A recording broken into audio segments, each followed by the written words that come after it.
तो अभी हम इलेक्ट्रॉनिक्स का रिवीजन स्टार्ट करते हैं। इलेक्ट्रॉनिक्स जो चैप्टर आरबीएससी में अकेला चैप्टर 6 मार्क्स का है। इलेक्ट्रॉनिक्स है क्या? देखो, इलेक्ट्रॉनिक्स हम कह सकते हैं वो साइंस है जिसमें इलेक्ट्रॉन्स के फ्लो की स्टडी करते हैं और उनके कंट्रोल की स्टडी करते हैं। सो इलेक्ट्रॉनिक्स क्या है? It is the study of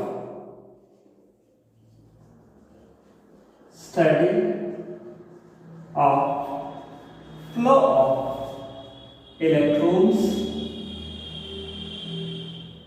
and their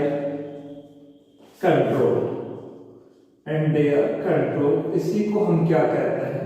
electronics कहते हैं। अब देखिए, इलेक्ट्रॉनिक्स में जो फर्स्टली हमें जो पढ़ना है वो पढ़ना है एनर्जी बैंड्स। एनर्जी बैंड्स क्या होते हैं? एनर्जी बैंड्स को जानने के लिए सबसे पहले आप ये देखें, जैसे हम एटम्स थे, एटम्स में वेल डिफाइंड एनर्जी लेवल हुआ करते थे। जैसे आपने हाइड्रोजन एटम की बात की, उसमें इलेक्ट्रॉन फर्स्ट ऑर्बिट में होगा तो उसकी एनर्जी -13.6 होगी, सेकंड में होगा -3.4 होगी। इस तरह से उसकी एनर्जी, और ये देखा था इंफिनिटी वाले में होगा तो उसकी एनर्जी कितनी होगी? 0 इलेक्ट्रॉन वोल्ट होगी। फर्स्ट में आपने देखा था, मैं हाइड्रोजन एटम की बात कर रहा हूँ, -13.4 इलेक्ट्रॉन वोल्ट होगी। इस तरह से उसकी एनर्जी नंबर ऑफ ऑर्बिट पे डिपेंड करती थी। वो बात कर रहे थे हम एक आइसोलेटेड एटम की। और यदि हम सॉलिड्स या क्रिस्टल्स की बात करें तो क्रिस्टल्स में कोई एक एटम नहीं होता बल्कि बहुत सारे एटम्स होते हैं। तो उनमें ये जो एनर्जी लेवल्स है वो किस तरह से होंगे ये समझते हैं अपन। एनर्जी लेवल्स, जैसे मैं बात करूं एनर्जी लेवल्स को समझाने के लिए सोडियम की, सोडियम का नंबर 11 है और उसका इलेक्ट्रॉनिक कॉन्फ़िगरेशन लिखें तो 1s2 2s2 2p6 3s1। यानी अब आप ये कहें कि सोडियम के अंदर ये इस तरह से लिखे मैं ये कहूं कि ये न्यूक्लियस है और ये इसके चारों ओर जैसे इलेक्ट्रॉन्स हैं वो रिवॉल्व कर रहे हैं, ये इस तरह से और इस तरह से। अब हम ये जानते हैं कि जो इलेक्ट्रॉन्स न्यूक्लियस के काफी क्लोज हैं उनकी एनर्जी कम होती है और इनकी एनर्जी क्या होती है? ज्यादा होती है, और इनकी एनर्जी सबसे ज्यादा होती है। इस इलेक्ट्रॉन को हम वैलेंस इलेक्ट्रॉन भी कहते हैं। आउटर मोस्ट शेल में जो इलेक्ट्रॉन प्रेजेंट होता है उसको वैलेंस इलेक्ट्रॉन कह सकते हैं। ये वैलेंस इलेक्ट्रॉन है। वैलेंस इलेक्ट्रॉन की एनर्जी सबसे ज्यादा है इन सभी इलेक्ट्रॉन में। अच्छा, यदि हम एक, ये तो आइसोलेटेड एटम था सोडियम का, तब था। जैसे मैं यहाँ इसके एनर्जी लेवल को इस तरह से रिप्रेजेंट करूं, जब सोडियम का अकेला एटम है तब मैं ये लिखूं यहाँ पे, जैसे ये है 1s की एनर्जी सबसे कम होगी, 2s वाले की क्या होगी? इससे ज्यादा होगी, ये 2s वाला है, और 2p वाले की क्या होगी? और ज्यादा होगी, ये 2p वाला है, और लास्ट वन इज 3s वाले की एनर्जी क्या होगी? और ज्यादा होगी। सो हम ये कहें ये हमारे पास एक वेल डिफाइंड एनर्जी लेवल्स है। किसमें है? एटम्स में। ये एटॉमिक, उसमें हमने पढ़ा एटॉमिक फिजिक्स में कि there are well defined energy levels in atoms. लेकिन जब यदि आप बात करें क्रिस्टल की या सॉलिड की जिसमें एटम्स क्या हो?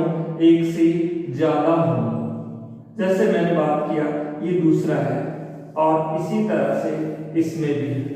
अब आप ये कहें कि जैसे मैं ऐसे इलेक्ट्रॉन्स बना दूं रफली एक तरह से, तो आप ये कहेंगे देखिए आपने एनर्जी का फॉर्मूला पढ़ा। एनर्जी फॉर्मूला क्या होता है कि Q1 Q2 divided by R, ये एनर्जी का फॉर्मूला होता है। पहले इसकी एक सर्टेन एनर्जी थी, लेकिन अब इसकी एनर्जी इससे के कारण चेंज हो जाएगी। इसके और इसके बीच भी एनर्जी होगी, इसके और इसके बीच भी एनर्जी होगी, इसके और इसके बीच भी एनर्जी होगी, इसके और इसके बीच भी एनर्जी होगी। यानी 3s में जो इलेक्ट्रॉन थे उन सभी की एनर्जी कुछ की क्या हो जाएगी, बढ़ जाएगी, और कुछ की क्या हो जाएगी, कम हो जाएगी। यानी 3s में जितने भी इलेक्ट्रॉन्स हैं सबकी एनर्जी क्या नहीं रहेगी, सेम। इस वाले की एनर्जी और भी बहुत सारे हैं, तो हम ये कहेंगे 3s वालों की भी एनर्जी क्या हो जाएगी, चेंज हो जाएगी, और 2p वालों की भी क्या हो जाएगी, चेंज हो जाएगी। कहने का मतलब मैं ये उस चेंज को इस तरह से दिखाना चाहूं कि ये जैसे आपका 3s वाला था, ये था 2p वाला, और ये था 2s वाला, और ये था 1s वाला। सो 1s 3s में जो इलेक्ट्रॉन्स थे वो उन इलेक्ट्रॉन्स की कुछ की एनर्जी क्या हो जाएगी, बढ़ जाएगी, और कुछ की एनर्जी मैं अलग से दिखा दूं इसको यहाँ पे कि कुछ की एनर्जी जितनी थी उससे क्या हो जाएगी, ज्यादा हो जाएगी, और कुछ की एनर्जी उससे क्या हो जाएगी, कम हो जाएगी, because of the mutual attraction of the neighbouring atoms. अब इसी तरह से 2p वाले में थी कितनी, इतनी, तो कुछ की इससे क्या हो जाएगी, ज्यादा हो जाएगी, और कुछ की इससे क्या हो जाएगी, कम हो जाएगी। इसी तरह से हम बात करें इसमें 2s में, तो 2s वाले में भी कुछ की एनर्जी इससे ज्यादा हो जाएगी, और कुछ की एनर्जी इससे कम हो जाएगी। इसी तरह से 1s वाले में भी कुछ की एनर्जी से ज्यादा होगी, और कुछ की एनर्जी से कम होगी। अब हम ये कहें कि ये जो थे एक बैंड बन गया एनर्जी का, जिसमें 2s में जो भी इलेक्ट्रॉन, 3s में जो भी इलेक्ट्रॉन है उनकी एनर्जी यहां से यहां के बीच में होगी। इसी तरह से 2p में जो भी इलेक्ट्रॉन है उनकी एनर्जी यहां से यहां के बीच में होगी। इसी तरह से 2s में जो है उनकी यहां से यहां के बीच में, और 1s में है उनकी यहां से यहां के बीच में। यानी ये जो एनर्जी लेवल्स थे वो स्प्लिट हो जाते हैं किसमें, सॉलिड्स में, यानी क्रिस्टल्स में। इन्हीं को हम कहते हैं एनर्जी बैंड्स। तो ये जो है इसको मैं ऐसे बना दूं कि किसी इलेक्ट्रॉन की ये जो है ये है आपके एनर्जी बैंड्स। इस तरह से ये आपका नेक्स्ट ये एनर्जी बैंड है, ये भी एनर्जी बैंड है, और ये भी एनर्जी बैंड है। इस एनर्जी बैंड को हम बोलते हैं कौन सा, सोडियम के केस में इसको हम बोल देंगे कौन सा बैंड, 1s बैंड, और ये है 2s बैंड, और ये है 2p बैंड, और ये है 3s बैंड। तो इनको हम क्या कहेंगे, ये बैंड है।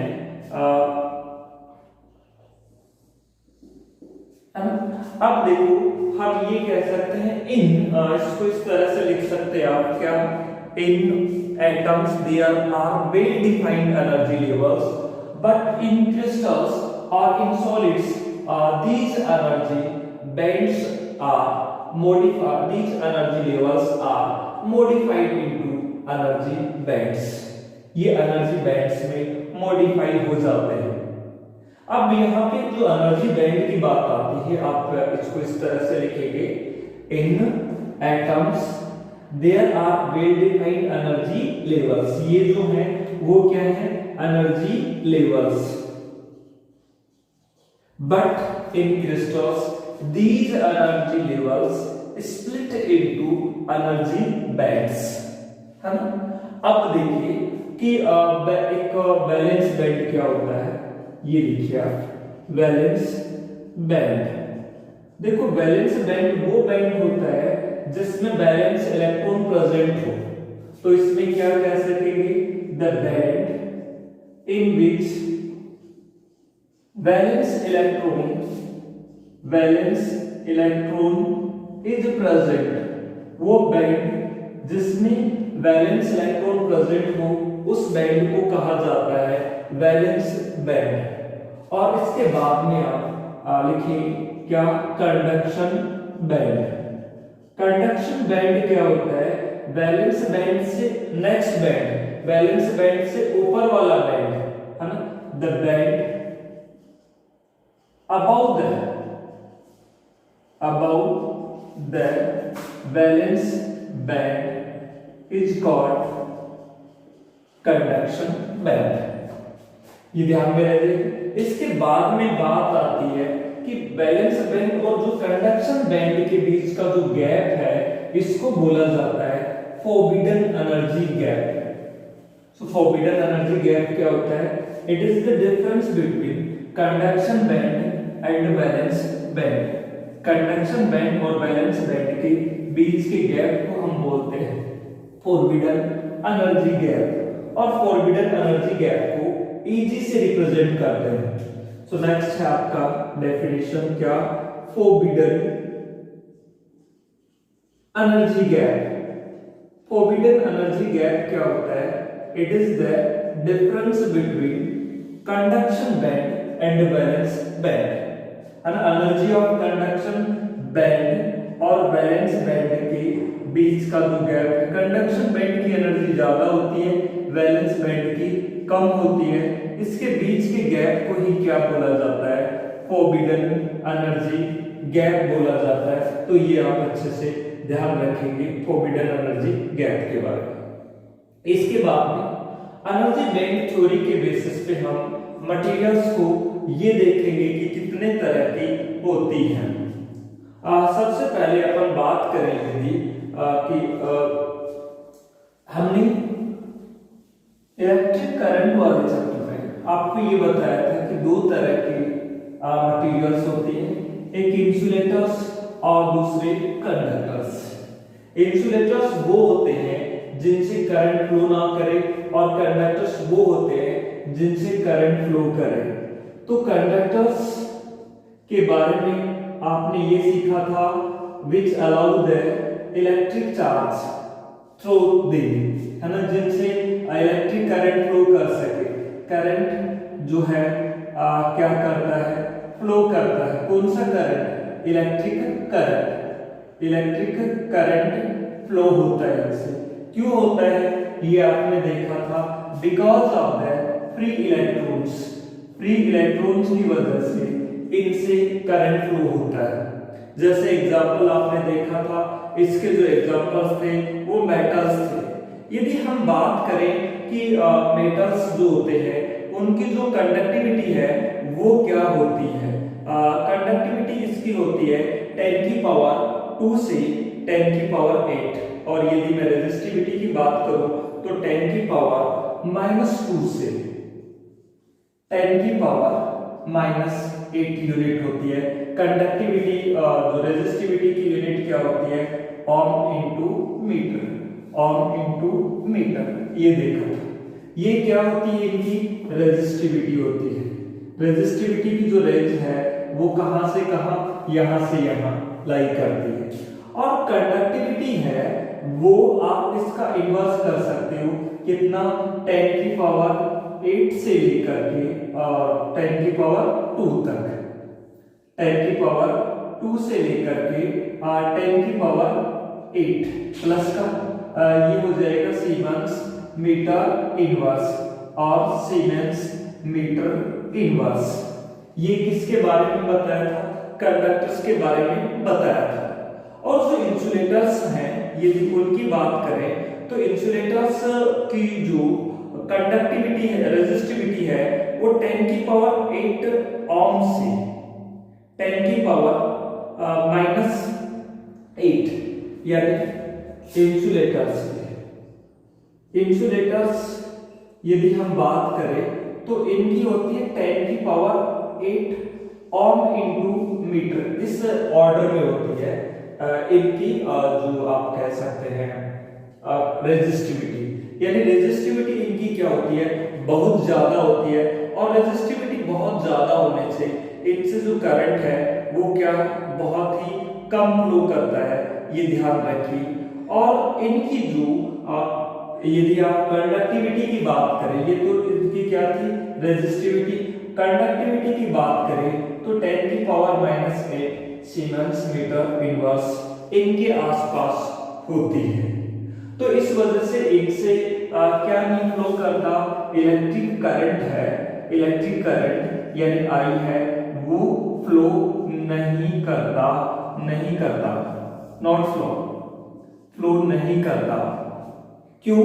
आप कहेंगे इसके अंदर फ्री इलेक्ट्रॉन्स नहीं होते, फ्री इलेक्ट्रॉन्स इसके अंदर नहीं होते। एक मटेरियल्स ऐसी आई जिनकी जो कंडक्टिविटी और रेजिस्टिविटी इन दोनों के बीच में लाई करती है, उस मटेरियल को नाम दिया गया सेमीकंडक्टर। तो सेमीकंडक्टर्स क्या होते हैं? सेमीकंडक्टर्स को आप ये कहते हैं वो मटेरियल जिनकी जो रेजिस्टिविटी है 10 पावर 5 से 10 की पावर 0, 10 की पावर 5 से 10 की पावर 0, और यूनिट यदि हम ये कहें यूनिट ओम इनटू मीटर, ओम इनटू मीटर, या कंडक्टिविटी कहें तो 10 की पावर -5 ओम मीटर से 10 की पावर 0 ओम इनवर्स को या सीमेंस मीटर इनवर्स, ये होती है, उनको हम क्या कहते हैं? सेमीकंडक्टर्स कहते हैं। ये तो हमने जो नॉर्मल है उस वे में हम बात करें।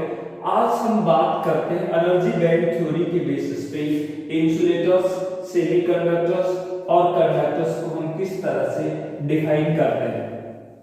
देखो, एनर्जी बैंड थ्योरी के बेसिस पे हम इंसुलेटर उन सब्सटेंसेस को कहते हैं जिनमें फॉरबिडन एनर्जी गैप है वो ज्यादा हो, और ये जो गैप है वो 3 से लेकर के 7 इलेक्ट्रॉन वोल्ट के बीच होता है, किनमें? इंसुलेटर्स में। क्वेश्चन भी आप इस तरह से क्वेश्चन पूछा जाता है, पूछा हुआ क्वेश्चन है कि define insulator, semiconductor and conductor on the basis of energy band theory. Energy band theory के बेसिस पे हम किनको डिफाइन करने वाले हैं? फर्स्टली मैं जैसे इंसुलेटर को डिफाइन कर रहा हूं। इंसुलेटर्स है वो क्या होते हैं? On the basis of energy band theory. यहां इस एक्सेस पे मैं ले रहा हूं एनर्जी, और एनर्जी जो है वो किस में ले रहा हूं? इलेक्ट्रॉन वोल्ट में ले रहा हूं। और यहां पे मैं ये बता रहा हूं, ये जो बैंड है, जो नीचे नीचे वाला बैंड है, इसको मैं नाम दे रहा हूं क्या? Valence band. ये जो बैंड है वो आपका है वैलेंस बैंड, और ये जो बैंड है इसको नाम दे रहा हूं कंडक्शन बैंड। ये आपका है कंडक्शन बैंड। और ये जो बीच का गैप है जिसको हम कहते थे क्या? Forbidden energy gap. ये फॉरबिडन एनर्जी गैप जो है वो 3 इलेक्ट्रॉन वोल्ट से 3 इलेक्ट्रॉन वोल्ट से 7 इलेक्ट्रॉन वोल्ट हो, वो होते हैं क्या? इंसुलेटर्स। यानी गैप ज्यादा है ये, जिनमें फॉरबिडन एनर्जी गैप ज्यादा हो। लगभग इंसुलेटर्स में सभी में कितना पाया जाता है? 3 इलेक्ट्रॉन वोल्ट से 7 इलेक्ट्रॉन वोल्ट के बीच। जैसे डायमंड है, डायमंड में ये 6 इलेक्ट्रॉन वोल्ट के आसपास होता है। तो इंसुलेटर्स को हम एग्जाम में यदि पूछा जाता है तो किस तरह से डिफाइन करेंगे? इंसुलेटर्स को हम इस तरह से डिफाइन करेंगे, the substances in which forbidden energy gap lies between 3 electron volt to 7 electron volt. Example, for example, forbidden energy gap of diamond is 6 electron volt. इस तरह से इसको बता सकते हैं डायग्राम बना करके। लिख देंगे वन लाइन में क्या? The substances in which forbidden energy gap lies between 3 electron volt to 7 electron volt are known as insulators. Diagrammatically represent कर दीजिए, बैलेंस बैंड, कंडक्शन बैंड, ये बीच का जो गैप है वो क्या है, फोरबिडन एनर्जी गैप, और ये कितना होता है 3 इलेक्ट्रॉन वोल्ट से 7 इलेक्ट्रॉन वोल्ट के बीच का। फिर आप डायमंड का एग्जांपल दे दीजिए कि डायमंड भी एक इंसुलेटर है और जिसका ये जो गैप है ये 6 इलेक्ट्रॉन वोल्ट होता है। इसके बाद में हम बात करते हैं किसकी, कंडक्टर्स की। कंडक्टर्स में क्या होता है, ये दोनों ही बैंड एक दूसरे पे ओवरलैप करते हैं। कंडक्टर्स में फोरबिडन एनर्जी गैप 0 होता है, यानी होता ही नहीं है। जैसे मैं बात करूं सोडियम के लिए या मैग्नीशियम के लिए, देखो ये जो बैंड मैं बना रहा हूं इधर वाला, ये जो है ये मैं बना रहा हूं जो कंडक्शन वैलेंस बैंड है। ये जो बैंड है बीबी जहां लिखा है मैंने, ये हम मानेंगे कौन सा बैंड है, वैलेंस बैंड। और इधर जो मैं बना रहा हूं ये जो बैंड है ये वो आपका है बैंड कौन सा, कंडक्शन बैंड। ये जो बैंड है ये कंडक्शन बैंड है, यहां से लेकर के यहां तक का कंडक्शन बैंड है। और यहां से लेकर के यहां तक का जो देख रहे हो, यहां से लेकर के यहां तक का वो क्या है, वैलेंस बैंड है। अब देख रहे हैं कि वैलेंस बैंड और कंडक्शन बैंड दोनों एक दूसरे पर क्या कर रहे हैं, ओवरलैप कर रहे हैं। मैं इनको लाइन से दिखा देता हूं वैलेंस बैंड को। ये वैलेंस बैंड है आपका, और ये बिना लाइन वाला है जो ग्रीन कलर में, ब्लू कलर में दिखाया गया है, और वो आपका है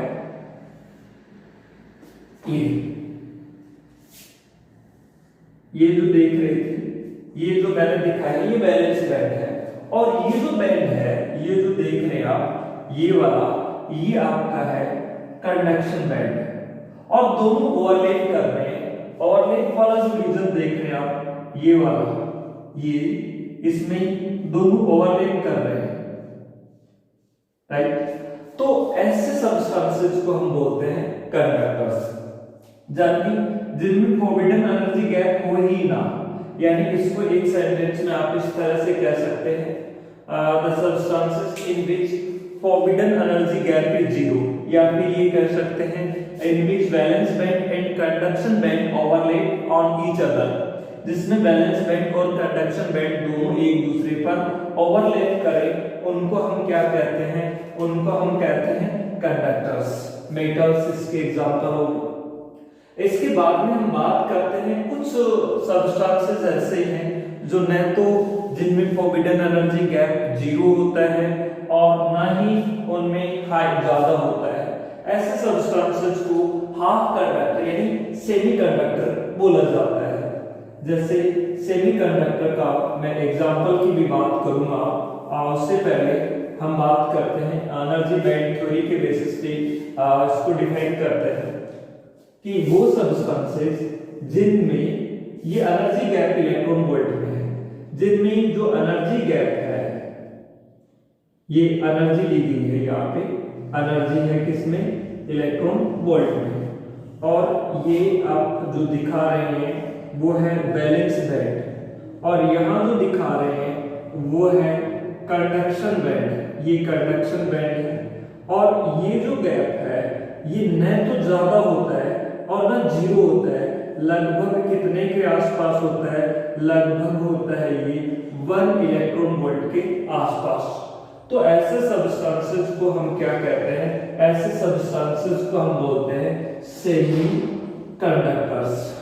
ध्यान रह जाएगी बात, यानी the substances in which forbidden energy gap lies between in the range of 1 electron volt, जिनमें forbidden energy gap 1 electron volt की रेंज में हो, उनको हम कहते हैं क्या, सेमीकंडक्टर्स। इसके एग्जांपल ध्यान रख लीजिए, सेमीकंडक्टर्स के एग्जांपल एग्जाम में पूछ लिया जाता है, right any two example of semiconductor. जैसे जर्मेनियम हो गया, है ना, गैलियम आर्सेनाइड हो गया, सिलिकॉन हो गया। तो ये एग्जांपल ध्यान रखिए आप। इसकी जो एग्जांपल है, एग्जांपल में हो गया आपका एक तो जर्मेनियम हो गया, सिलिकॉन हो गया, गैलियम आर्सेनाइड हो गया। तो ये किसके एग्जांपल है? ये एग्जांपल है सेमीकंडक्टर के। आप ये ध्यान रखिए, जर्मेनियम, सिलिकॉन ये बेस्ट एग्जांपल है किसके? सेमीकंडक्टर के। इसमें ये ध्यान रखिए कि जो फॉरबिडन एनर्जी गैप है लगभग होता है 0.74 इलेक्ट्रॉन वोल्ट का, और इसमें फॉरबिडन एनर्जी गैप है वो लगभग होता है 1.17 इलेक्ट्रॉन वोल्ट का। ये भी ध्यान रखिए कि ये है फॉरबिडन एनर्जी गैप।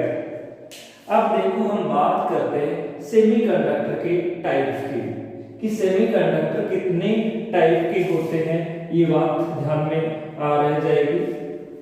बात करते हैं टाइप्स ऑफ सेमीकंडक्टर। सेमीकंडक्टर आपकी दो तरह के होते हैं, एक इंट्रिंसिक सेमीकंडक्टर और दूसरे एक्सट्रिंसिक सेमीकंडक्टर। सेमीकंडक्टर्स की जो बात कर रहे हैं एग्जांपल ध्यान में रह जाएंगे जर्मेनियम और सिलिकॉन। इसकी जो टाइप है वो टू टाइप है, एक है आपकी इंट्रिंसिक सेमीकंडक्टर, इंट्रिंसिक सेमीकंडक्टर, और दूसरे टाइप है आपके वो कौन से सेमीकंडक्टर हैं? Extrinsic semiconductor. सबसे पहले हम बात करें इंट्रिंसिक सेमीकंडक्टर क्या है। It is the purest form of semiconductor. ये क्या है? It is the purest form of semiconductor. किसी भी सेमीकंडक्टर का जो प्योरेस्ट फॉर्म है उसी को क्या कहा गया? Intrinsic semiconductor. और एक्सट्रिंसिक सेमीकंडक्टर क्या है? When impurities are added up in intrinsic semiconductor यानी इंट्रिंसिक इन वाले में, प्योर सेमीकंडक्टर में आप इम्प्योरिटीज मिलाते हैं तो जो बनेगा उस सेमीकंडक्टर को बोला जाएगा एक्सट्रिंसिक। ये भी दो तरह के होते हैं, आगे हम बात करेंगे, पहले इसकी बात करते हैं। ये भी जैसे एक्सट्रिंसिक को टू टाइप्स में क्लासिफाई किया गया है, एक पी टाइप और दूसरा कौन सा टाइप होता है इसका? एन टाइप, जिसकी हम डिस्कशन करेंगे। पहले हम बात करते हैं कौन से सेमीकंडक्टर की? इंट्रिंसिक सेमीकंडक्टर की, जिसको आपने कहा है it is the purest form of semiconductor. जैसे हम कोई भी एक एग्जांपल ले लेते हैं, इसका जर्मेनियम या सिलिकॉन में सिलिकॉन का नंबर 14 होता है, और जर्मेनियम सिलिकॉन ये है, ये कैसे हैं? टेट्रावैलेंट है।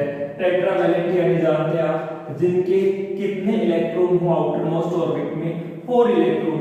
तो 4 इलेक्ट्रॉन होते हैं। आप देखें जैसे सिलिकॉन का 1s2 2s2 2p6 3s2 3p2। ये आउटर मोस्ट कौन सा हो गया? थर्ड में 4 है, यानी 4 इलेक्ट्रॉन है। इसका मतलब ये है सिलिकॉन क्या है आपका? टेट्रावैलेंट है। टेट्रावैलेंट का मतलब आउटर मोस्ट में कितने हैं? 4 इलेक्ट्रॉन्स हैं। अब टेट्रावैलेंट है तो देखो इसका क्या होगा? इसकी क्रिस्टलिन जो स्ट्रक्चर है उसकी अपन बात कर रहे हैं, यानी प्योर की बात कर रहे हैं, इंट्रिंसिक सेमीकंडक्टर की। इसमें जैसे मैंने कहा कि ये आपके पास में एक सिलिकॉन का है एटम, ये सिलिकॉन का एटम है। इसके पास में आपने कहा 1 इलेक्ट्रॉन, 1 ये है, 1 ये है, 1 ये है। दूसरा सिलिकॉन है उसके पास में भी कितने हैं? 4 है। इस तरह से ये एक है, इसी तरह से यहां हम ये सिलिकॉन के एटम्स दिखा रहे हैं।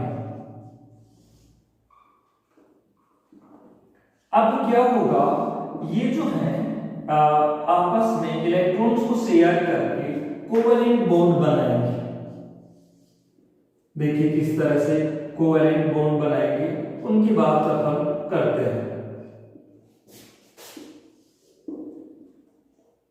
ये आपस में इलेक्ट्रॉन्स की शेयरिंग करके कोवैलेंट बॉन्ड बनाएंगे। ये एक इलेक्ट्रॉन इसका, एक इलेक्ट्रॉन इसका, एक इलेक्ट्रॉन इसका, एक इसका, इसी तरह से आपस में इलेक्ट्रॉन्स की शेयरिंग करके ये बनाते हैं कोवैलेंट बॉन्ड। आप ये देख रहे हो, ये भी आगे जा करके इससे बना रहा होगा, ये भी आगे जा करके इससे बना रहा होगा। इस तरह से सारे के सारे जो इलेक्ट्रॉन्स है वो कोवैलेंट बॉन्ड से बंधे हुए होते हैं, सारे इलेक्ट्रॉन्स। यानी कोई भी इलेक्ट्रॉन्स है वो फ्री नहीं है, सारे के सारे कोवैलेंट बॉन्ड में बंधे हुए होंगे। ये हम बात कर रहे हैं एब्सोल्यूट टेम्परेचर की, यानी 0 केल्विन टेम्परेचर की। 0 केल्विन टेम्परेचर पे यानी टेम्परेचर की वैल्यू कितनी केल्विन है, 0 केल्विन है। No one electron is free, कोई भी इलेक्ट्रॉन फ्री नहीं है। लेकिन यदि आप इसी एग्जांपल को देखें एट रूम टेम्परेचर, यदि ये रूम टेम्परेचर की बात करें तो इन इलेक्ट्रॉन्स को क्या मिल जाएगी, यानी टेम्परेचर यदि बढ़ जाएगा तो उस केस में क्या होगा, इन इलेक्ट्रॉन को एनर्जी मिलेगी, थर्मल एनर्जी, और उस एनर्जी के कारण ये क्या करेंगे, कोवैलेंट बॉन्ड को ब्रेक कर देंगे। जैसे मान लीजिए इसने अपना कोवैलेंट बॉन्ड ब्रेक कर दिया तो यहाँ क्या हो गया, एक इलेक्ट्रॉन की वैकेंसी बन जाएगी और ये इलेक्ट्रॉन यहाँ आ गया। अब जैसे मान लीजिए इसने भी अपना इलेक्ट्रॉन को इस इलेक्ट्रॉन ने भी एनर्जी के कारण कोवैलेंट बॉन्ड को ब्रेक कर दिया, ये इलेक्ट्रॉन फ्री हो गया। जैसे इस तरह से यहां से भी क्या हुआ, एक इलेक्ट्रॉन फ्री हो गया।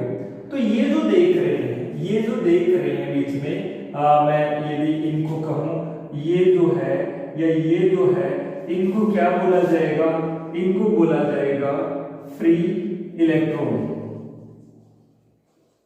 और ये जो देख रहे हैं आप इस साइड में लिखूं, ये जो है इनको बोला जाएगा holes.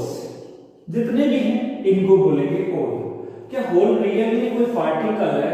Whole is not the real particle, but क्या है ये वैकेंसी ऑफ इलेक्ट्रॉन। इलेक्ट्रॉन की वैकेंसी है, उसी को बोला जाता है होल। और इससे उतना ही पॉजिटिव चार्ज माना जाता है जितना इलेक्ट्रॉन पे क्या हो, नेगेटिव। तो hole is not a real particle, but hole क्या है, it is the vacancy of electron. Vacancy of electron को ही क्या कहा जाता है, होल कहा जाता है। और इस पे चार्ज कैसा माना जाता है, इस पे जो चार्ज है वो होता है प्लस का ई। इलेक्ट्रॉन पे आप जानते हैं इसका जो इफेक्टिव मास है वो इलेक्ट्रॉन के मास से ज्यादा होता है। क्यों होता है इसका इफेक्टिव मास? क्योंकि ये इंटायर एटम है, एक इलेक्ट्रॉन चला गया तब, तो उसका मास ज्यादा होना है। तो ये कहानी है कुल मिलाकर। अब यहाँ ये देखेंगे कि 0 केल्विन पे इनसे करंट फ्लो नहीं हो रहा था और रूम टेम्परेचर पे फ्री इलेक्ट्रॉन्स अवेलेबल है, इसलिए उनकी वजह से क्या फ्लो होगा, करंट फ्लो होगा, है ना। तो हम एक बात ये कह सकते हैं कि एट एब्सोल्यूट टेम्परेचर मतलब 0 केल्विन टेम्परेचर, 0 केल्विन टेम्परेचर पे कहिए या एब्सोल्यूट टेम्परेचर पे कहिए, इंट्रिंसिक सेमीकंडक्टर किसकी तरह से बिहेव करते हैं, बिहेव्स लाइक इंसुलेटर्स की तरह से बिहेव करते हैं। लेकिन जैसे ही टेम्परेचर बढ़ता है, टेम्परेचर बढ़ने से क्या होगा, नंबर ऑफ फ्री इलेक्ट्रॉन्स बढ़ने लग जाएंगे। फ्री इलेक्ट्रॉन्स हैं वो फ्री इलेक्ट्रॉन्स की नंबर बढ़ेगी, जिसकी वजह से करंट भी क्या होगा, बढ़ेगा। इस तरह से हम ये कहते हैं कि इनका कंडक्टेंस बढ़ जाती है। ध्यान रखिए सेमीकंडक्टर और कंडक्टर की जो कंडक्टेंस है जस्ट उल्टी होती है। वहां पे देखा था आपने कंडक्टेंस कम होती है और यहाँ टेम्परेचर बढ़ने पे कंडक्टेंस बढ़ती है, यानी रेजिस्टेंस क्या होती है, घटती है टेम्परेचर बढ़ने पे। तो इंपॉर्टेंट ध्यान रख लीजिए, इनका रेजिस्टेंस टेम्परेचर बढ़ने पे कम हो जाता है, यानी करंट बढ़ जाता है किनका, सेमीकंडक्टर्स का। अच्छा दूसरा ये भी ध्यान रखिए, यहाँ पे जो होल्स और इलेक्ट्रॉन्स हैं, जिनको मैं होल्स और इलेक्ट्रॉन्स कह रहा हूँ, इनको बोला जाएगा charge carriers. Holes and electrons are known as charge carriers. किनको, होल्स एंड जो इलेक्ट्रॉन्स हैं उनको क्या बोला जाएगा, इनको बोला जाएगा क्या, चार्ज कैरियर्स। ये बात ध्यान रखिए, होल्स और इलेक्ट्रॉन्स हैं उनको हम कहेंगे चार्ज कैरियर्स, क्योंकि उनके पास चार्ज होता है। यहाँ इंट्रिंसिक सेमीकंडक्टर में आप देखेंगे कि नंबर ऑफ इलेक्ट्रॉन और नंबर ऑफ होल्स इक्वल होंगे। आप कहेंगे सर यहाँ इलेक्ट्रॉन है, मैं कहूंगा नहीं यहाँ इलेक्ट्रॉन है, या इसकी जगह होल भी है, यहाँ इलेक्ट्रॉन है इसकी जगह होल भी है, यहाँ होल है यहाँ इलेक्ट्रॉन है, तो ये इलेक्ट्रॉन नहीं है यहाँ, लेकिन वो इलेक्ट्रॉन यहाँ है। तो नंबर ऑफ इलेक्ट्रॉन और नंबर ऑफ होल्स हैं वो यहाँ क्या होते हैं, इक्वल होते हैं।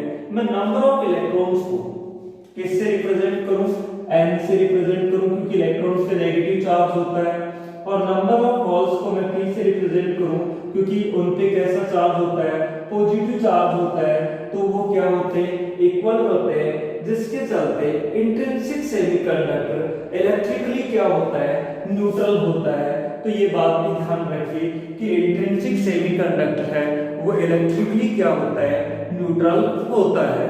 तो ये था इंट्रिंसिक सेमीकंडक्टर के बारे में, इसको देखिए।